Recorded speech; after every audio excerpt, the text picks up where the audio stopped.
Hey guys, welcome back to another episode of Grim and Guilty.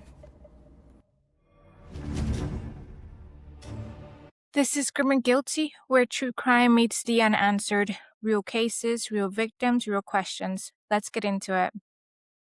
On a Saturday night in 2004, a 17-year-old boy left home in West London and never came back. By the next day, his body will be pulled from a river. What happened in those missing hours has never been fully explained, and nearly 2 decades later, his murder remains unsolved. This is the story of Anton Hyman, a teenager whose final moments were partially captured on camera, whose phone was answered after police believed he was already dead, and whose family is still searching for answers.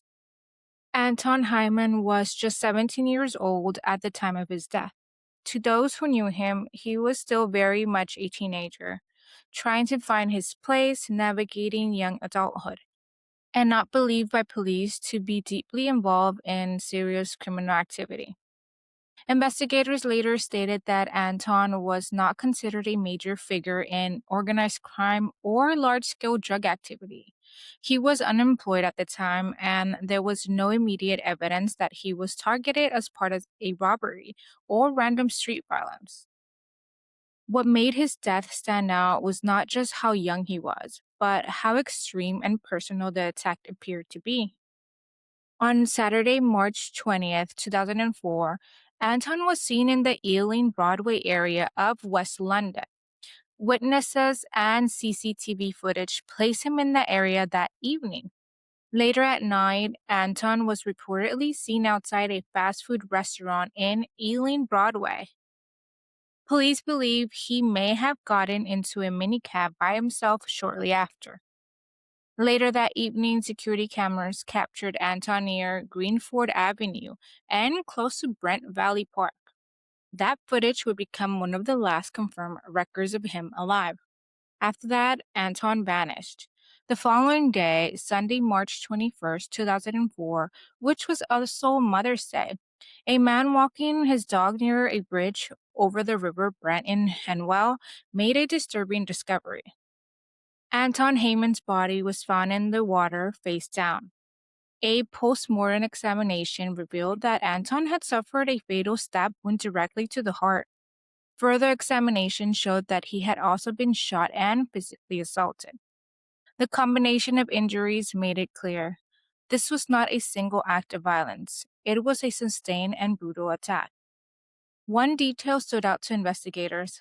Despite the severity of the attack, Anton still had his mobile phone and cash on him when his body was recovered. Because nothing had been taken, police quickly ruled out robbery as a likely motive. Instead, detectives began to believe the attack may have been targeted and possibly carried out by more than one person. The level of violence suggested anger, intent, and possibly personal involvement.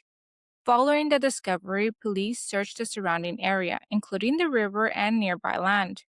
Divers and officers were tasked with looking for possible weapons connected to the killing.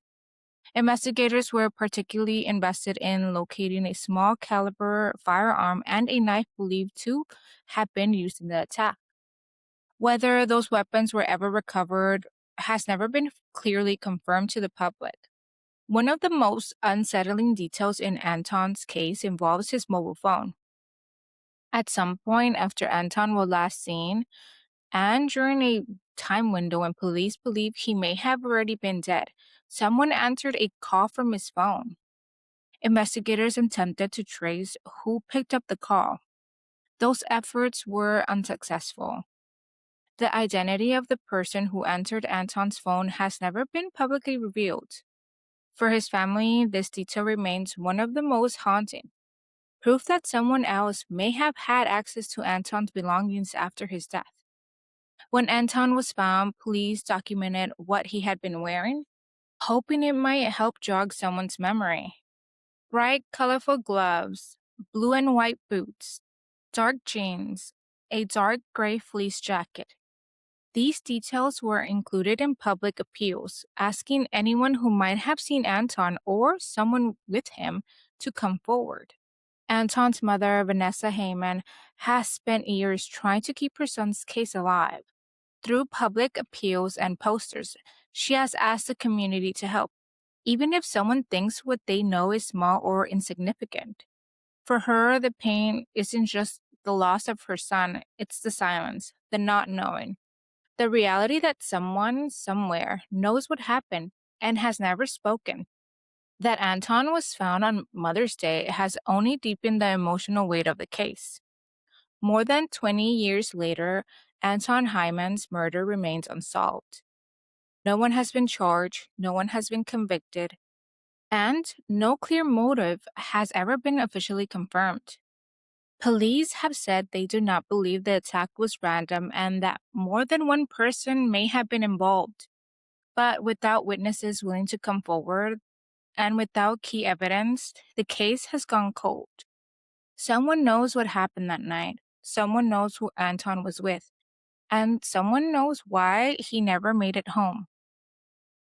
This has been Grim and Guilty, where the questions don't end, even when the episode does.